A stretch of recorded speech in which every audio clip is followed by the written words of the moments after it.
Om Namo Bhagavate Vasudevaya.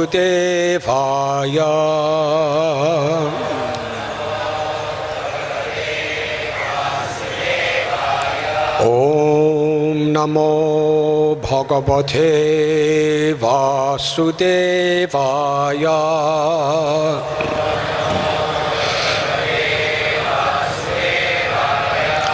Om Namo Bhagavate Vasudevaya.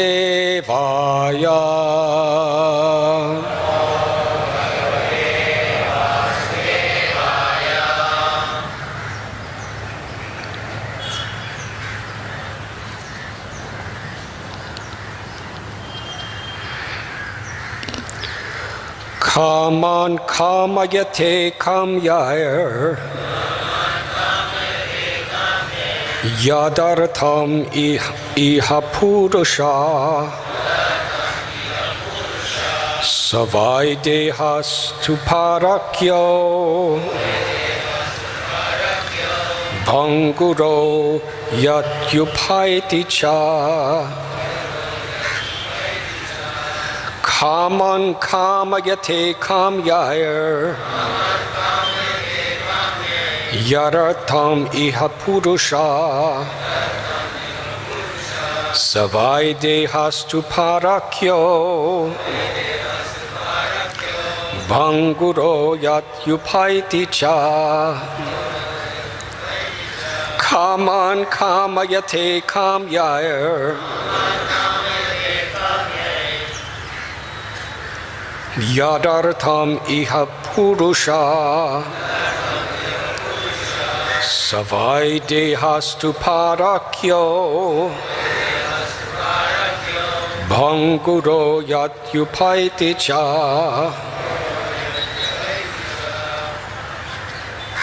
Kaman, things for sense gratification. Kamayate, one desires. Kamyai, by different desirable actions. Yat, of which. Artham, for the purpose. Iha, in this material world. Purusha, the living entity. Saha, that. Vai, indeed. Deha, body. Tu, but. Parakya, belongs to others. The dogs, vultures, etc. Bhangura, perishable. Yati, goes away. Upaiti, embraces the spirit soul. Cha, and.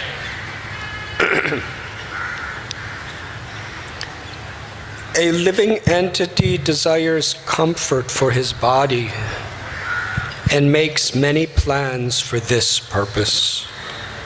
But actually the body is the property of others. Indeed, the perishable body embraces the living entity and then leaves him aside. Purport by His Divine Grace, A.C. Bhaktivedanta Swami Prabhupada. Everyone desires comfort for his body and tries to make a suitable situation for this purpose, forgetting that the body is meant to be eaten by dogs, jackals, or moths, and thus turned into useless stool, ashes, or earth. The living entity wastes his time in a futile attempt to gain material possessions for the comfort of one body after another.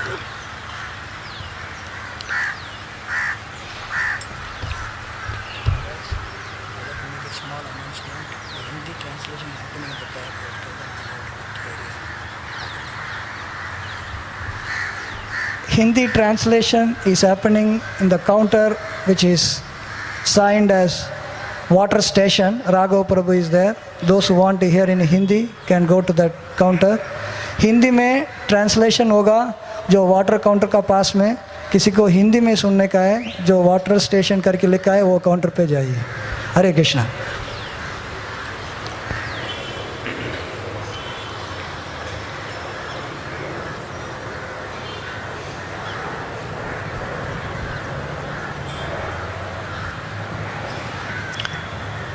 Om Mokhyantimidantasya Jnananjana Chalakaya Chakshurun Militam Jena Tasmai Sri Gurave Namaha Sri Chaitanya Manobhishtam Sthapitam Yena Bhutale Swayam Rupa Kadamayam Dadati Swapadantikam Bandeham Sri Guru Sri Judapatakamalam Sri Gurun Vaishnavamscha Sri Rupam Sagrajatam Sahagana Raghunathan Bidam Tam Sajivam Sadvaitam Savadutam Parijana Sahitam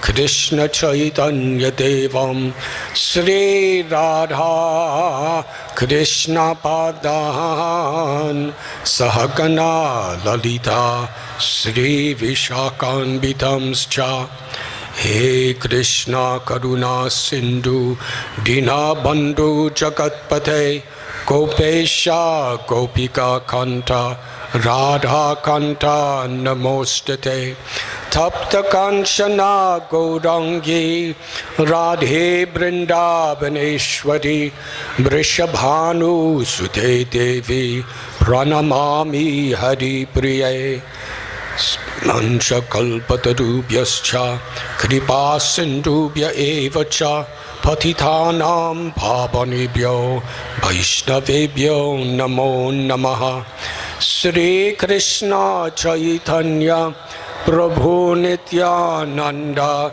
Sri Advaita Gadadhar Shivasati Gaura Bhaktabinda Hare Krishna Krishna Krishna Hare Hare Hare Rama Rama Rama Hare Hare Nama Om Vishnu Padaya Krishna Prishtaya Bhutale Srimate Bhaktivedanta Swami Niti Namine Namaste Saraswati Deve Gauravani Pracharine Nirvishesha Shunyavadi Aschajate Satharine. Hare Krishna.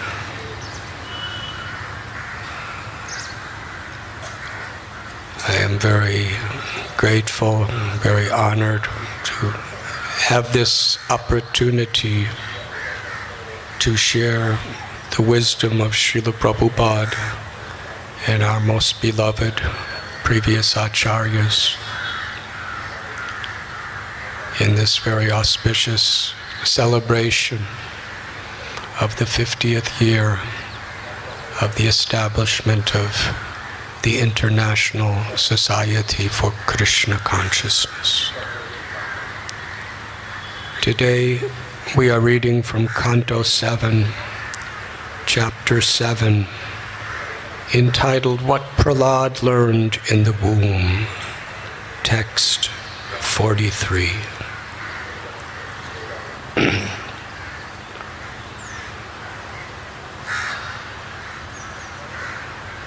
A living entity desires comfort for his body and makes many plans for this purpose. But actually the body is the property of others. Indeed, the perishable body embraces the living entity and then leaves him aside.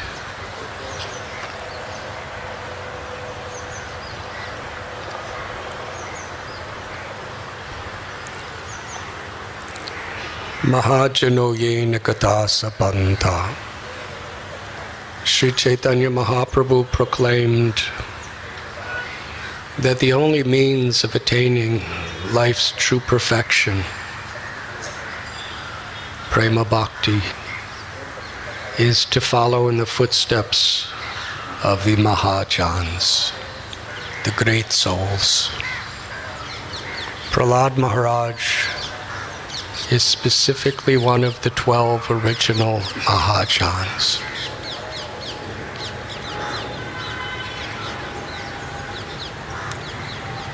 Not only did he live and speak these teachings, but he was willing to endure the greatest possible risks to share them with others.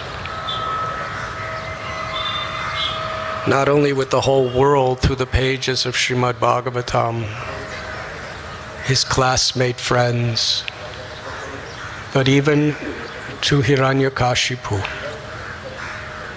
Hiranyakashipu considered Prahlad his worst enemy. Although he was his own son, Hiranyakashipu directly insulted Prahlad in every possible way, declaring him to be his worst enemy, one who must be destroyed. And he tried to destroy Prahlad in every possible way. Bajahude manasri nandanandana abhayi charanara vindare. But Prahlad was fearless. Whether he was being thrown in pits of venomous snakes, if you or I even see one venomous snake a distance away, we may feel some fear.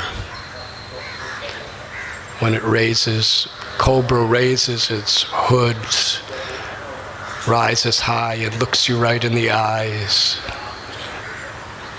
Be honest with yourself. Will you be afraid?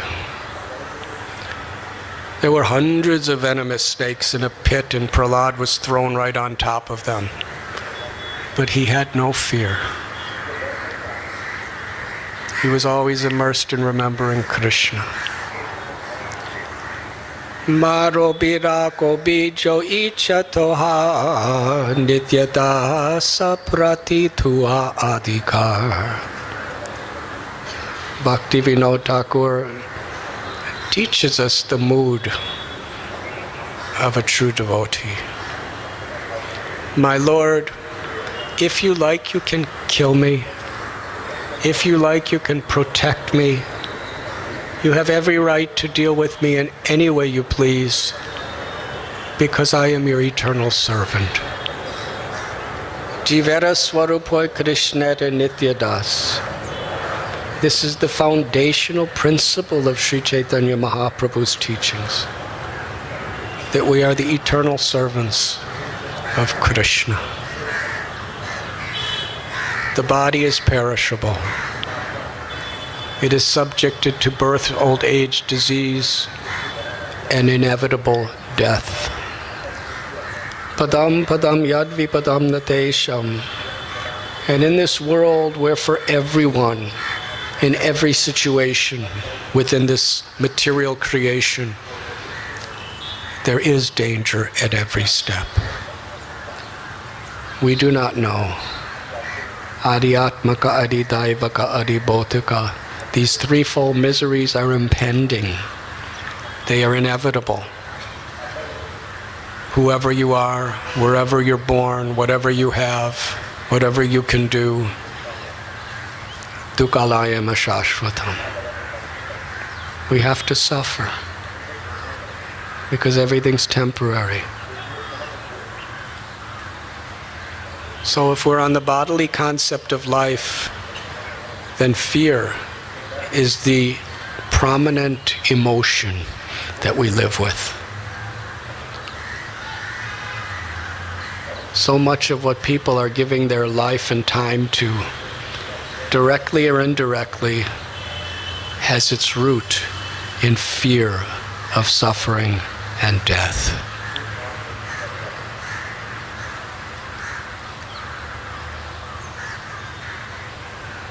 But Krishna tells in Gita, Nahanyate hanyamane sarire, that for the soul there is no death. Najayate mriyate vakadachat. It is unborn, undying, immortal. That is who we are. When we understand the eternal nature of the soul,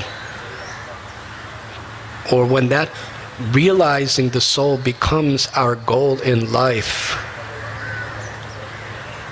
then the superficial transformations of material energy that affect our body no longer have such prominence. It really doesn't matter so much. What we become so frustrated by, what causes us lust and greed and envy and anger and so much arrogance, what causes us to fight, to compete in a mundane way, they're all superficial, empty things that really have no value for the soul. The only thing that has any value for the eternal soul is those things that help us to come closer to Krishna.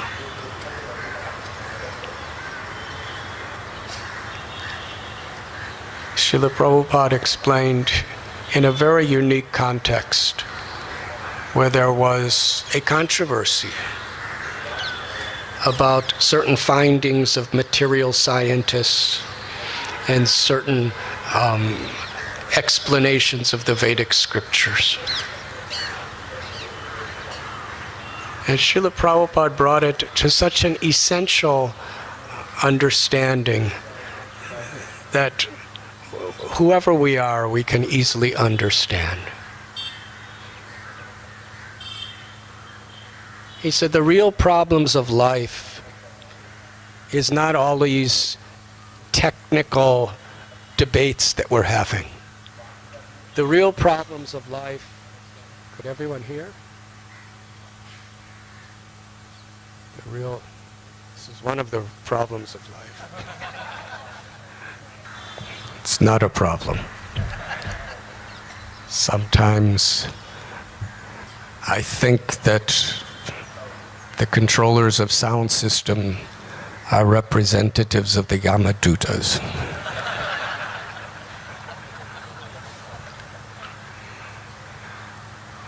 But Srila Prabhupada quotes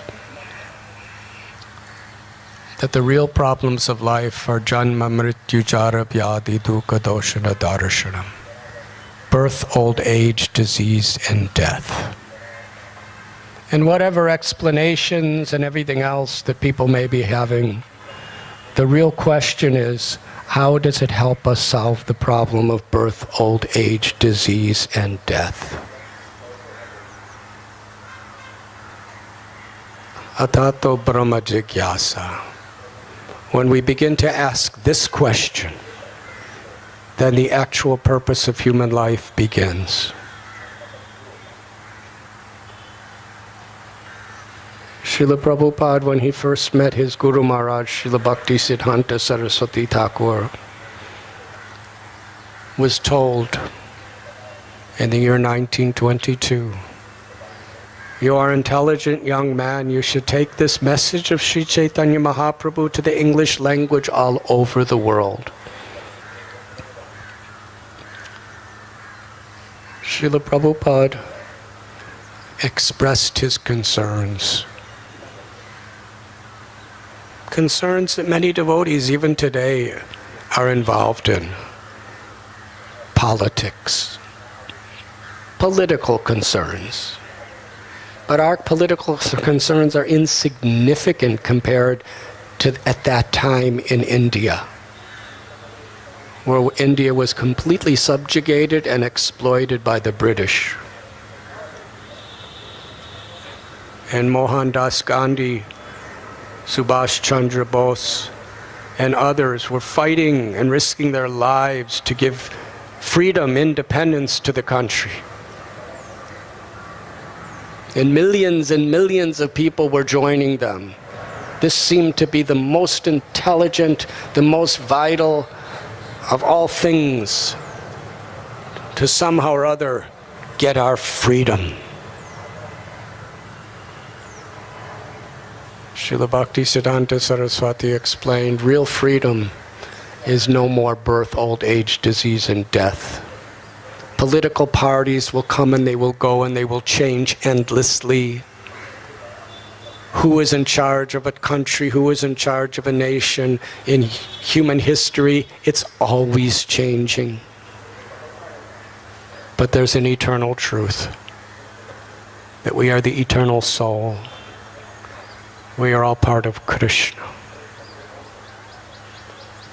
That is the essence of the purpose of life.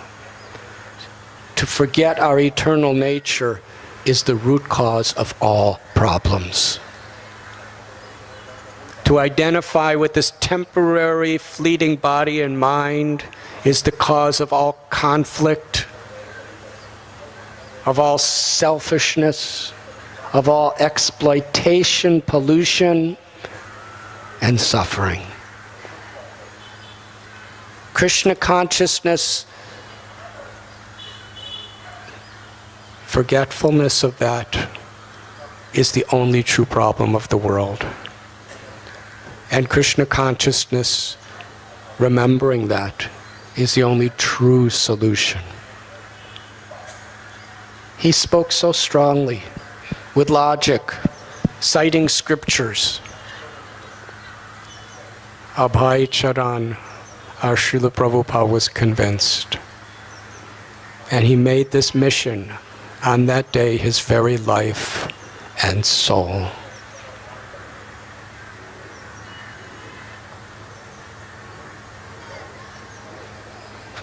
He left Mumbai about 50 years ago with nothing except some boxes of books, Srimad Bhagavatams, and a ticket on a cargo ship. And after sailing for so many days on the Atlantic Ocean, at the Boston Harbor, he wrote his prayers, which we call Markine Bhagavad Dharma. And there he prays to Krishna that you are sending me to this country, which is so much covered by the modes of passion and ignorance. People are so much identifying with this material bodies.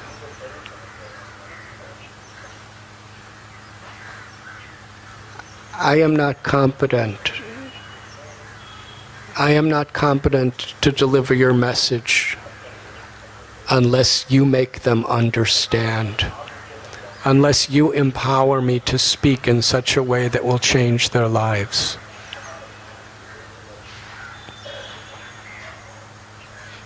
In 1966, after so much historical, incredible struggle, but more than his struggle, his compassion, his dedication, his total humility to the mercy of the Lord. Because when we speak about Srila Prabhupada's struggle, it's not the struggle that's important. Because so many people struggle in this world. So many people have heart attacks in this world and struggle in this world. So many people are in poverty and don't have anyone to help them. So struggling in and of itself is nothing glorious. But we remember Srila Prabhupada's struggles because Krishna arranged that to highlight his devotion,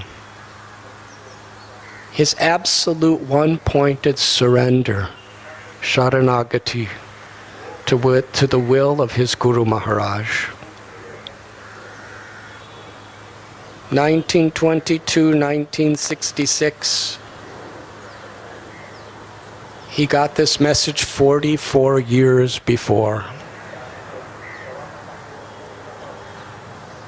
And just before Srila Bhaktisiddhanta Saraswati Thakur, Prabhupada departed from this physical world, in a letter, he reconfirmed the same instruction. For 44 years, Srila Prabhupada was cultivating and planning an instruction that was impossible, that no one has ever done in history. His devotion, his dedication to his Guru, and his genuine compassion to all beings, even under the most difficult circumstances, Srila Prabhupada simply would never give up. He never gave up hope. He never gave up his enthusiasm. And he inspired us to follow in his footsteps.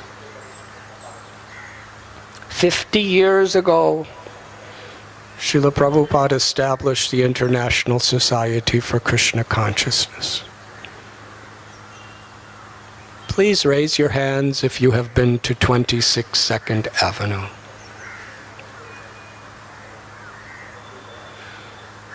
They have remodeled it, they have renovated it, they have made it into a very, very luxurious place compared to when Prabhupada was there.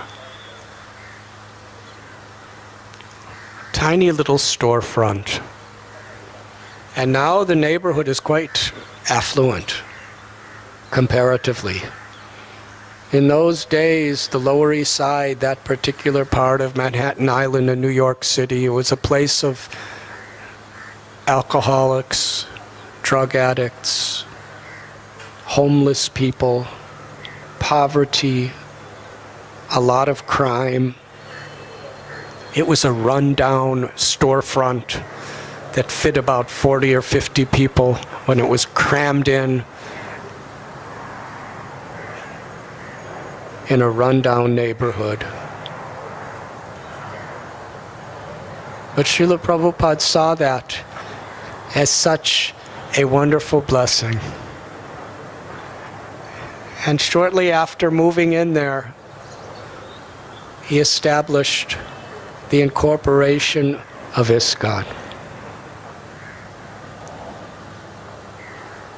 And devotees, they were all very new people. The senior most devotees at that time were some of them, if you look at the people on the charter, some of them were practicing Krishna consciousness at the most for a couple months. And they were quite astounded when they saw that the International Society for Krishna Consciousness has centers all over the world. And they were even more astounded. Just the idea that Srila Prabhupada put this word, international society. There was only a few people. Many of them were still taking drugs. Many of them were not following regulative principles. Many of them just liked prasad a little and liked to have kirtans with Swamiji. International society. Srila Prabhupada understood that this is what his Guru Maharaj wanted. Lord Nityananda and Lord Chaitanya Mahaprabhu wanted the holy name of Krishna to be chanted, to transform people's hearts and lives in every town and village throughout the world. And Srila Prabhupada understood by his Guru's order that he was being called to do it. One time a disciple, His Holiness Vishnu Jana Swami Maharaj, asked Srila Prabhupada that Lord Chaitanya Mahaprabhu, Lord Nityananda Prabhu, Bhaktivinoda Thakur, they were so powerful. Why didn't they spread the holy name of Krishna throughout the entire world in their lifetimes, in every town and village? Srila Prabhupada smiled. He said, it is their mercy. They saved that service for me. They could have done it. They would have done it. That was his humility.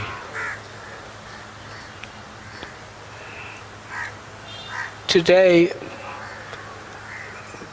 what unifies ISKCON in such a special and intimate way, even in the reality of so many of our differences. We have different nationalities, we have different castes, we have different sexes, we have different income brackets, some are rich, some are poor. We have different gurus, Diksha gurus and Shiksha gurus. We have different temples. So many differences. We have different projects. Some are pujaris, some are gurukul teachers, some are administrators and managers, some are book distributors, some are doing Harinam Sankirtan in the streets, some are in farms, some are in the congregation working and trying to help. So many differences. So many reasons, if we're on the bodily concept of life, that we can fight. Even so many interpretations and ideas of how to implement Prabhupada's teachings. Srila Prabhupada's Siddhanta, his essential teachings, should never be compromised. They are absolute. But how we particularly spread these teachings throughout the world. Even in Prabhupada's time, there were so many different people who had so many different natures and so many different ideas. And Prabhupada empowered all of them. Unity and diversity. Unless we understand our unity, then we can easily lose the principle of Vaishnava etiquette due to our diversity. What brings us unity, despite all our differences, is we are all trying to render service to Srila Prabhupada, who is the founder Acharya of ISKCON. And as our movement grows in time, in temples, in numbers of devotees, this principle becomes more and more important. Not only to understand, but to deeply appreciate.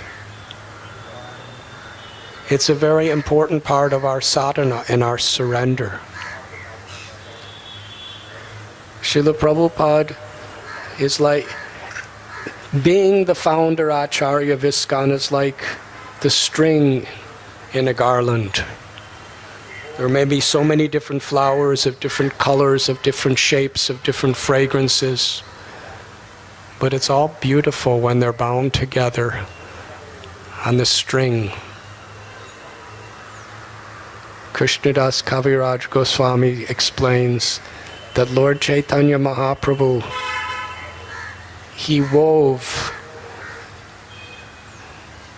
ecstatic love of Krishna. The holy name of Krishna he wove in the string of ecstatic love of Krishna and garlanded the whole world. So similarly, recognizing Srila Prabhupada's mission and recognizing Prabhupada as founder Acharya and being the servant of his servant of his servant,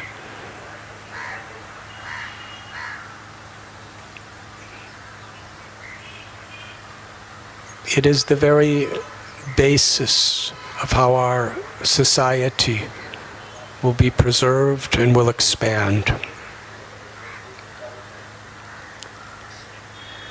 This year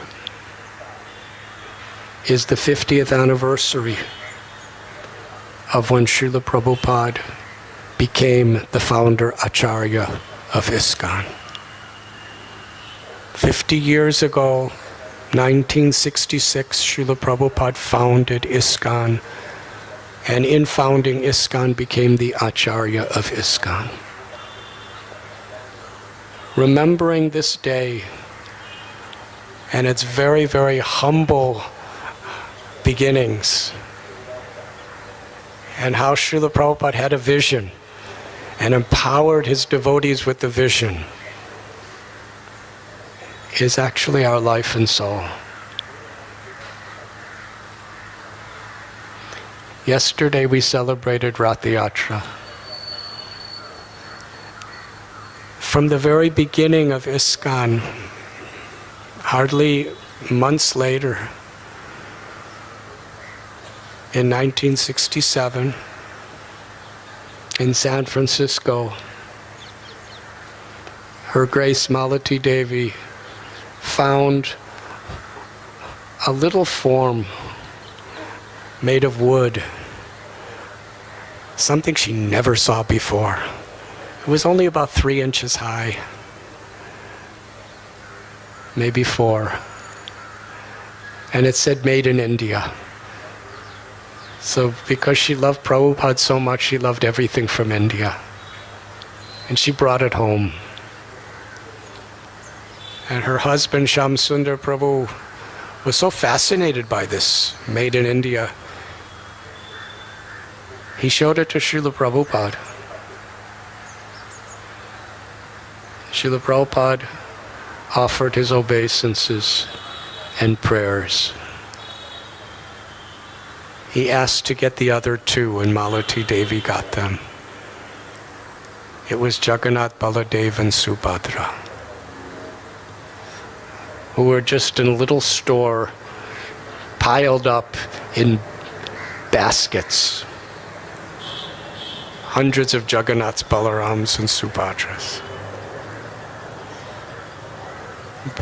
They didn't know what it was, but Srila Prabhupada had such a vision. He said to Shamsundar that you are a carpenter. Can you carve just like this? And Srila Prabhupada put his hand up, a couple feet from the ground. Shamsundar Prabhu took a tape measure and measured from the floor to Prabhupada's hand. And he went and got some wood, and he carved Baladev, Subhadra, and Jagannath.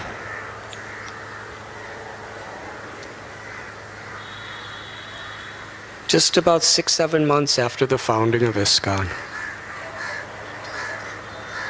And Srila Prabhupada told them they should have a Rath Yatra. And Srila Prabhupada told them how to make a chariot. But after he left San Francisco, he knew it would be difficult to make it in time. But Srila Prabhupada was so insistent this Rath Yatra take place. He said, you can put the deities on the back of a pickup, a truck. And the first Rath Yatra outside of Jagannath Puri in the history of the world was in San Francisco, a little pickup truck. It was an old pickup truck too. Devotees decorated it and drove down through the Haight-Ashbury district of San Francisco to the Golden Gate Park. And they had kirtan, they distributed prasad.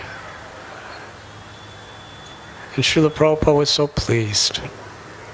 But then he personally drew and made dimensions of an incredible royal chariot for Jagannath for the next year.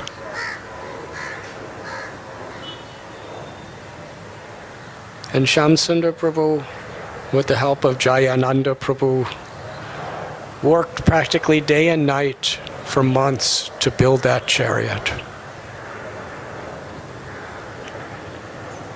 It was glorious. Srila Prabhupada named San Francisco New Jagannath Puri. But there's another interesting story. Just about a year later, Srila Prabhupada sent them to London. Malati Devi, Shamsundar Prabhu, Yamuna Devi, Gurudas Prabhu, Mukunda Maharaj, and Janaki Devi, and Saraswati. 6 adults, 1 baby. And they were living in a little place outside of London. And they just got a building on Berry Place near the British Museum. But it needed immense reconstruction. Srila Prabhupada wrote letters, because he was not there. For a year, he was writing letters to them while they were struggling in London. And he wrote,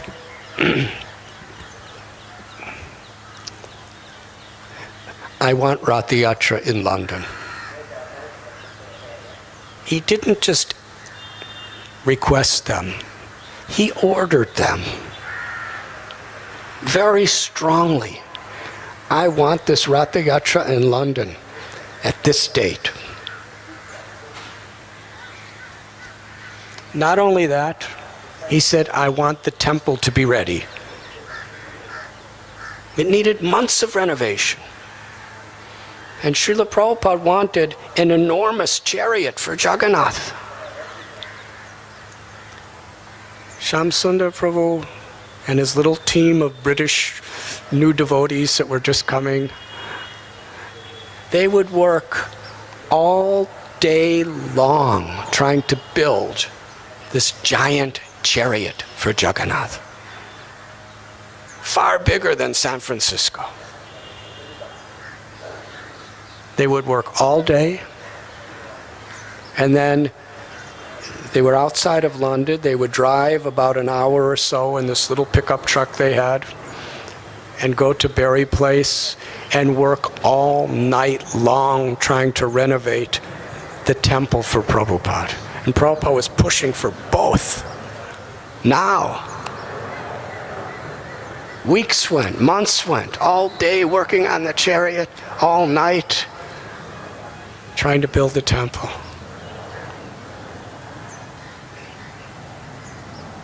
In Shamsundar Prabhu's book that's coming out, which he entitled Chasing Rhinos with the Swami, he goes into incredible detail about what had to be done. I'll just give you a little sample. In this house that they got in the middle of London, downtown, they had to remove the ceiling to make the temple two stories instead of one. And they had to get massive beams, I-beams made out of steel with cranes coming down the main streets of London to put them in. And they had no machinery inside. They had to use a little car jack to lift the beam a few inches, then put some wood under it and then lift it. It took them days just to get one beam to the ceiling. And meanwhile, cranes are coming in the early morning, and they had to knock out the windows to get the crane to get in. And they had no permits. In downtown London, such major construction. And destroying the other ceiling was massive noise and drills and banging, and the neighbors were upset. Can you imagine? No permits? Months of work like that? And that was at night, all night, and the day building the chariot. Srila Prabhupada was so insistent for this Ratha Yatra. He considered these Ratha Yatras so important, even at this time, 1968, 69. And finally the day came. And everyone was working. Yamuna Devi was and Janaki and Malati Devi were making these incredible ornate cloth embroidered coverings for the whole dome of the chariot. No one had ever seen anything like this in the West. And finally, it was built. But I'm just going to share one little story which illustrates how Srila Prabhupada established our movement. Are you all awake? It's an important story.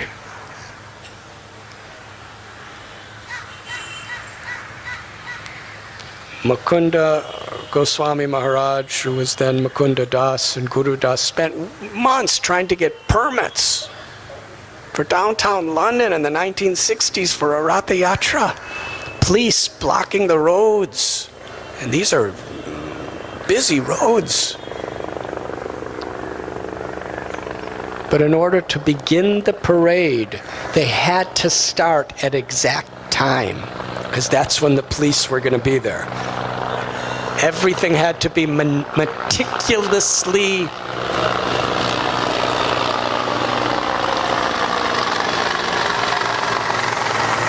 punctual.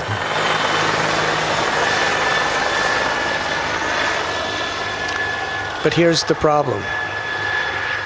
Where he made the chariot was in a little backyard, 12 miles from the site where the Ratha Yatra had to begin. How to get the chariot there? You can't do it during traffic, because it was huge. So they had to start like around midnight, the night before. And just a few devotees, that's all they had. They couldn't pull it through the streets like a Ratha Yatra. He had his pickup truck pulling it, but it was only a fraction of the power needed. So they had all these devotees pushing and pulling, and his truck was going, trying to get it moving. And most of the places were hills. They were going up the hill with this chariot, and his pickup was going, and the people were pushing and pushing, and it was going backwards. And it was early morning. Still dark. And the only hope they had is for people who were just London people walking down the streets. They had to get them to try to help. And people they never saw anything like this. This was really a culture shock, seeing this unbelievable wooden chariot with gigantic 6-foot-high wheels. And all these people with shaved heads and dhotis and tilaks are pushing and pushing and struggling, and this old truck is a little tiny truck, pulling and pulling, and people helped push for a few minutes, and then they left. 12 miles. It's almost like a Govardhan Parikrama. They had to push this truck and get it right on time. And he goes into so many details of the struggles. It almost seemed hopeless at so many times. And he had to get it there before the traffic. Otherwise, the police would have just stopped everything, because they only had permits on the roads for the parade, which was much later. Will there ever be such a parade? That was the challenge.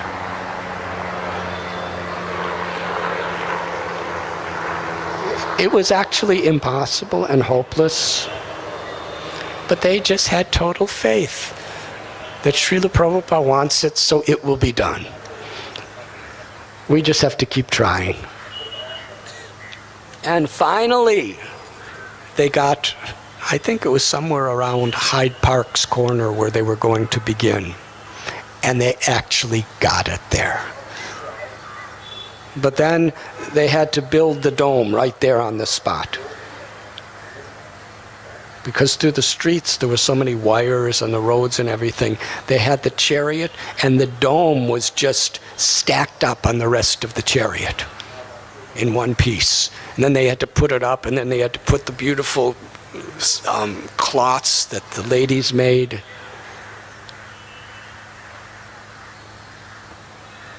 And it was done right on time. Shamsundar Prabhu was so exhausted, trying to get it done and trying to get it there. He practically did not sleep for weeks. He was totally exhausted. After he assembled the chariot, he just went somewhere and went to sleep.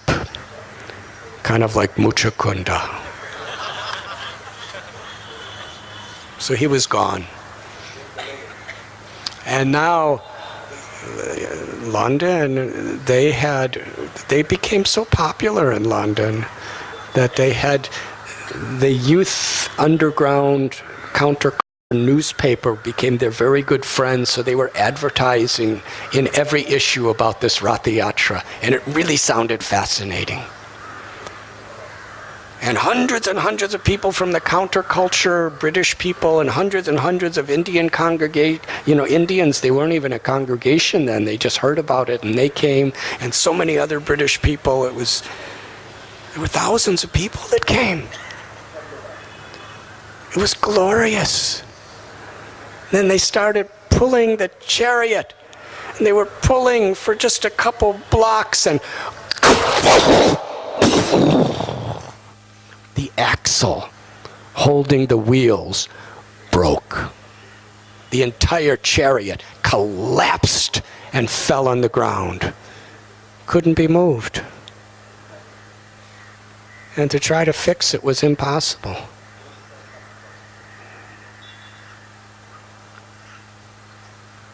Jagannath's chariot was just laying there on the ground.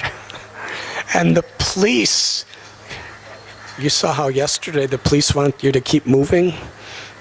Well, downtown London, at least India, they understand what Ratha Yatra is. And we've been having it for so many years. So all the bobbies and the police were saying, keep moving, keep moving, keep moving. But right in the middle of the street, the chariot was broken, could not be fixed, and it was enormous, it was gigantic. What are they going to do? And the police were going, keep going, move, move. According to Shamsundar Prabhu, it became the biggest traffic jam in London's history. So many cars, and they were honking, and nobody could go anywhere because the road was blocked by this giant broken chariot, and the police were saying, they were really passionate, get rid of this thing. And the devotees, they had to completely tear that chariot apart to get it off the street. Otherwise, they were going to be banned from England for so many reasons, for causing so much trouble. They were doing the Ratha Yatra for nice public relations. This was really a nightmare. So all the devotees who were there, Yamuna Devi, Malati Devi, Janaki Devi, and some other ladies, they just tore down the cloth that was carrying Jagannath and made like little cloth palanquins.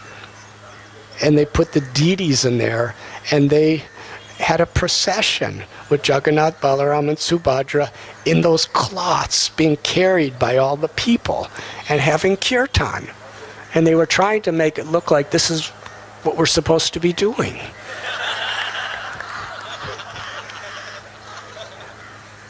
And actually some people thought like that. But most people saw that it was a total disaster. But these devotees are really very spontaneously trying to make things all right. So they just kept the people who had to destroy the chariot and break it in little pieces and put it on the pickup trucks and take it away as soon as possible. Meanwhile, all the crowds of all the people were just carrying Jagannath, Balaram, and Subhadra in these little crosses, just devotees carrying with their hands and other people helping and having their kirtan to Trafalgar Square.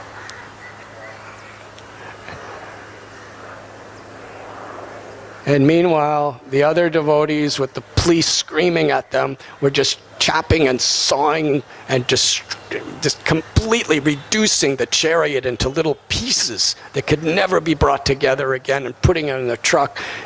Months and months of hard work and sacrifice and surrender, and it was a disaster.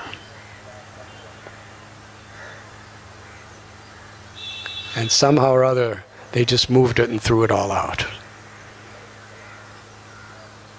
There's a beautiful letter Srila Prabhupada wrote to them after he got the news of the first Ratha Yatra in London. Is London so important? It was London that ruled over India for almost 2 centuries. Srila Prabhupada was educated in British schools.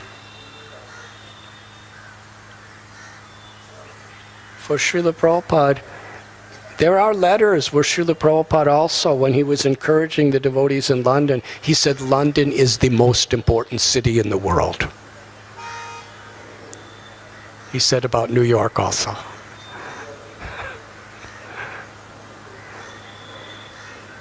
But I think we know he really meant Mumbai. Because he built the most beautiful, biggest temple and the most wonderful temple, Radha Ras Bihari temple, here and only here.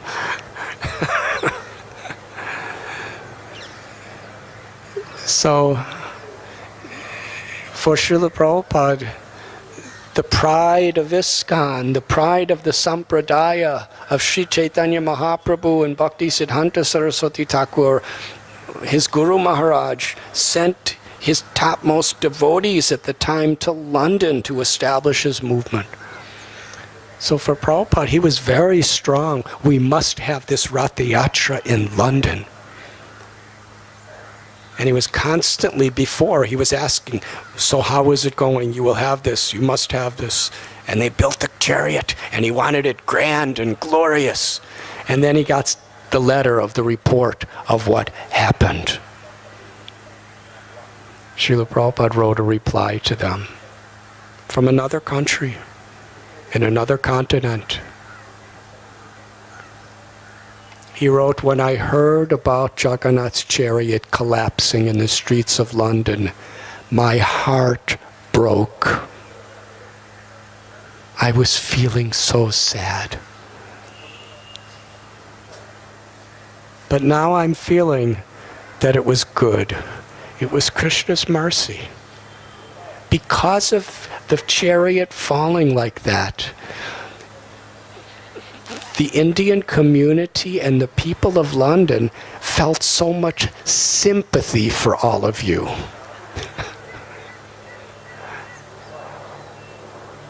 They opened their hearts to all of you. And he was explaining what a good thing it was, and how they should not become discouraged because it was a great success.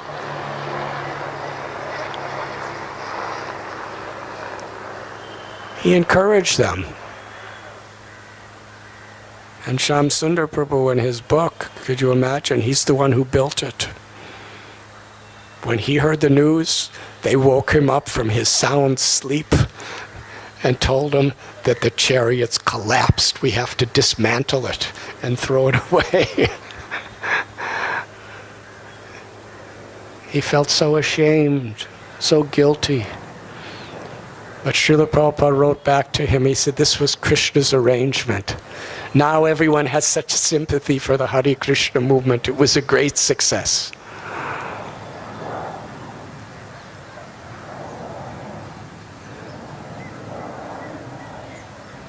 And a couple years later, in 1972, Srila Prabhupada was in London for the Ratha Yatra, where they learned their lessons about how to construct the chariot.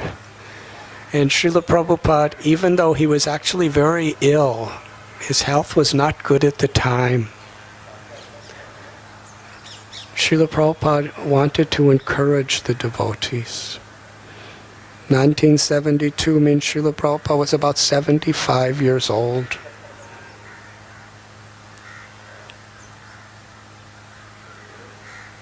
The entire procession, he ecstatically danced with the devotees.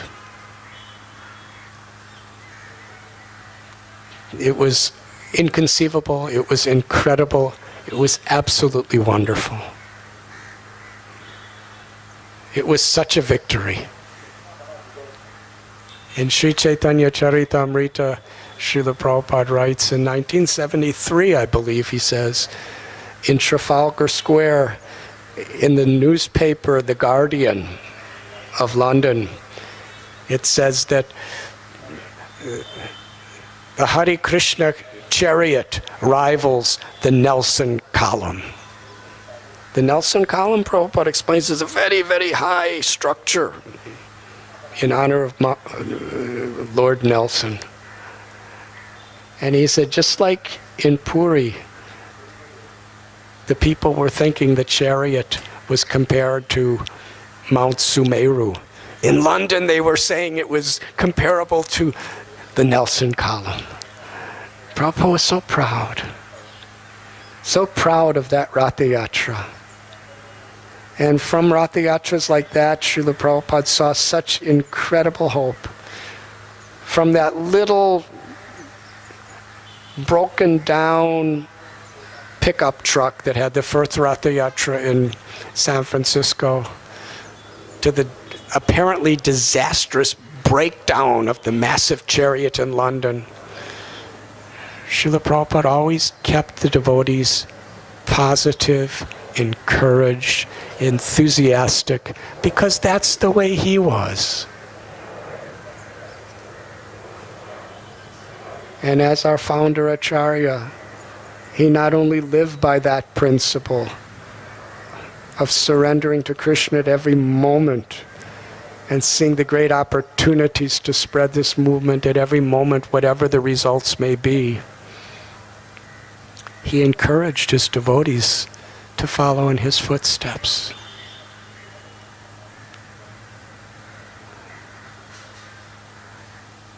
And the unity of the devotees in these situations was truly the way they showed their love for Srila Prabhupada.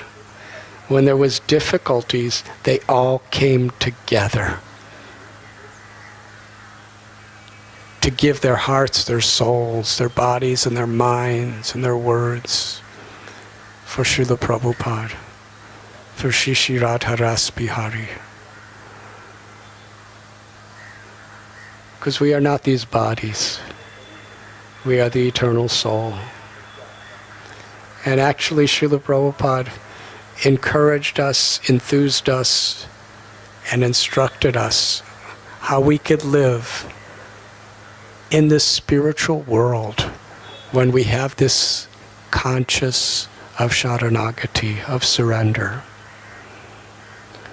These beautiful festivals are not only glorious opportunities for the whole public to get Lord Jagannath's mercy, to hear the holy names and hear Harikatha and taste Krishna Prasad, to receive transcendental literature, but also they're glorious opportunities for devotees to come together, to do what individually we cannot do. It's only possible through our unity. Coming here this morning with His Grace Devaki Nandan Prabhu and His Grace Brajahari Prabhu, it was being discussed how all the 4 temples of Mumbai, Radha Ras Bihari Temple, the mother of all temples in Mumbai, Radha Gopinath Temple, Radha Giridhari Temple, Radha Madan Mohan Temple, Bhaktivedanta Hospital and all of the Bhaktivedanta school, all the different projects in Mumbai, all the congregations and the brahmacharis and the sannyasis from all the different temples, united to do something wonderful for Srila Prabhupada. Something that individually we cannot do this way.